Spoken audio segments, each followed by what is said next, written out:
Mustahil. Perhatikan kaidahnya.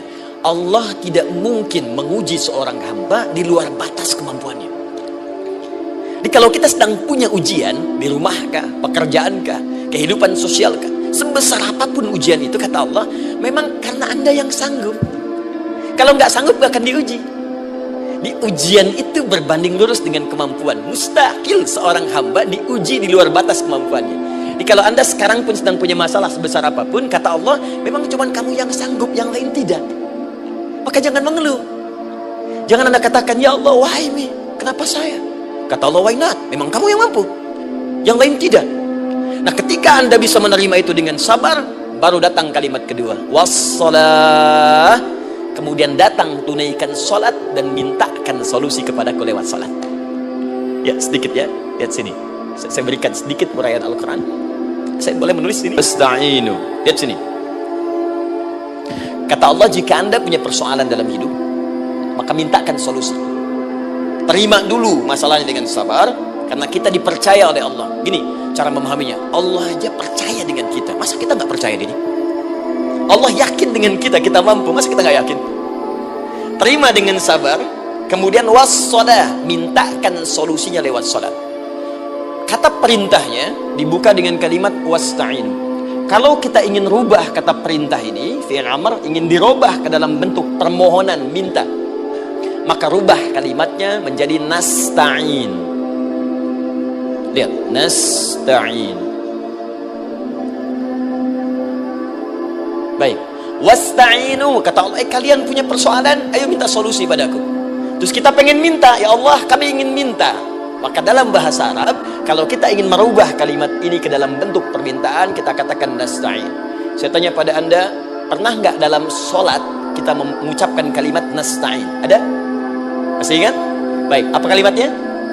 Iyyaka na'budu wa iyyaka nasta'in. Perhatikan, iyyaka na'budu wa iyyaka nasta'in.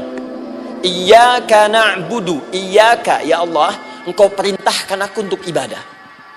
Maka sekarang aku ibadah, sholat, hanya kepadamu saja. Kan kata Allah, kamu sholat. Terus kita katakan, iyyaka na'budu. Sekarang kami sholat, ya Allah. Nama lain sholat itu ibadah. Kalau kita ibadah, na'budu.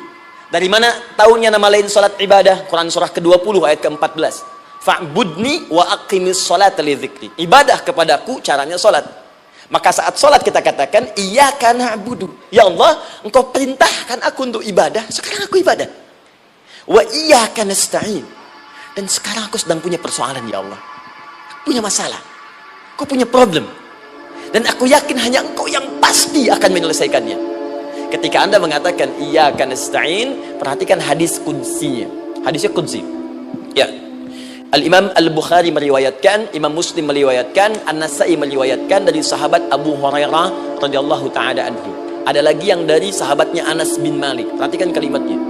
Idza qala al-'abdu iyyaka na'budu wa iyyaka nasta'in, jika hambaku dalam salatnya benar membacanya, benar dari awal salatnya sampai dengan kalimat iyyaka na'budu wa iyyaka nasta'in, ya Allah, sekarang aku ibadah kepadamu dan sekarang aku punya persoalan, aku mohonkan solusi darimu.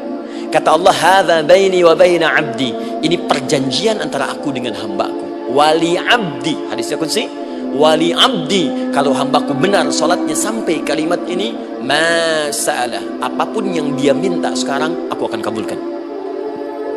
Aku akan kabulkan. Pertanyaan saya, berapa di antara kita yang sholat sampai detik ini ribuan kali ruku dan sujud yang memanfaatkan momentum ini untuk memohon? Siapa di antara kita yang ketika sholat memohon kepada Allah solusi? Jangan-jangan selama ini sholat itu hanya menjadi formalitas saja. Takbir, ruku, sujud, salam, selesai. Takbir, ruku, sujud, salam, selesai. Padahal Allah sudah menunggu, hambaku, kamu tuh punya masalah apa? Makanya setiap waktu dibagi 5 supaya hidup kita ringan. Subuh ke zuhur punya masalah, zuhur salat. Begitu kita mohon, tuntas masalah itu. Zuhur ke asar punya persoalan, asar salat. Dijawab oleh Allah, tuntas persoalan itu. Karena itu semua nabi dan rasul, bahkan orang soleh, ketika punya persoalan dalam hidupnya, even itu hanya menulis karya ilmiah, maka mereka akan memulai dengan salat dan minta kepada Allah Subhanahu wa ta'ala. Teman-teman kenal Nabi Zakaria? Bagus. Baik, di sana belum tulis, sudah kelihatan. Sini kenal Nabi Zakaria, alhamdulillah.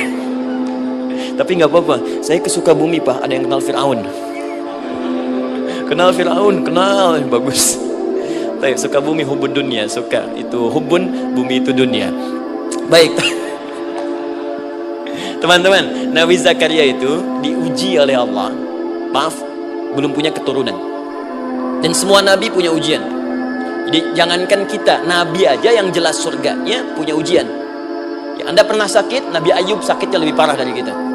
Ya, Anda di keluarga belum ada keturunan, Nabi Zakaria pernah lebih daripada kita. Sampai rambutnya memutih, fisiknya sudah letih, dan menurut medis, maaf sekali, istrinya divonis tidak mungkin punya keturunan, monofus dan mandul, mustahil. Secara klinis gak mungkin, secara medis tidak mungkin. Maka Allah tunjukkan satu isyarat yang sangat luar biasa.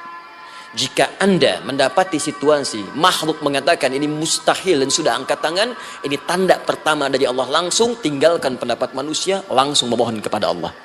Maka turunlah beritanya di Quran surah ketiga Ali Imran ayat 38 sampai 39. Paling kanan sebelah atas di mushaf. Sekarang perhatikan kalimatnya, saya mau sambungkan dengan Al-Fatihah tadi. Hunalika da'a Zakaria rabbah. Di mihrabnya Nabi Zakaria salat bermohon kepada Allah. Qala rabbi habli min ladunka dzurriyyatan thayyibah. Kemudian ia berdoa, Rabbi habli, ya Allah yang maha memberi tanpa batas. Ini adab pertama, kalau teman-teman mau berdoa, sebut nama Allah sesuai dengan hajat kebutuhan kita. Itu yang disebut dengan al-asma'ul husna. Di asma'ul husna itu bukan nama-nama indah yang sekedar dihafal, bukan. Tapi nama yang diberikan oleh Allah sesuai dengan kebutuhan hidup kita. Dalilnya Quran surah ke-17 ayat 110. Ya, paling kanan sebelah atas di mushaf, ke pertengahan. Ya, kata Allah, qulid Allah. Jika Anda punya persoalan, sebut nama Allah. Allah Awir Rahman atau Ar-Rahman. Ayyamma tad'u, tapi kalau Anda ingin spesifik meminta, falahul asmaul husna. Pilih nama Allah, ia punya nama-nama yang indah sesuai kebutuhan kita. Jadi kalau teman-teman misalnya minta kelancaran rezeki, sebut ya Allah ya Razzaq. Anak mau ujian, ya Allah ya Al-Alim. Di proyek misalnya ada hambatan, ada gangguan, ya Allah ya Al-Jabbar ya Al-Malik. Ingin mudah mengatasi ujian, ya Allah ya Sabar. Minta. Ya, jangan semuanya disebutkan, nanti jadi beban. Ya, Allahumma ya Rahman ya Al-Malik ya Al-Quddus ya Sabar, gitu kan? Yang tadinya nggak punya masalah jadi punya masalah, gitu kan? Pilih salah satu. Nah, jika Anda ingin memohon pada satu hal yang mustahil menurut manusia, maka minta dengan menyebut nama Allah yang memberi tanpa batas, mustahil di dalam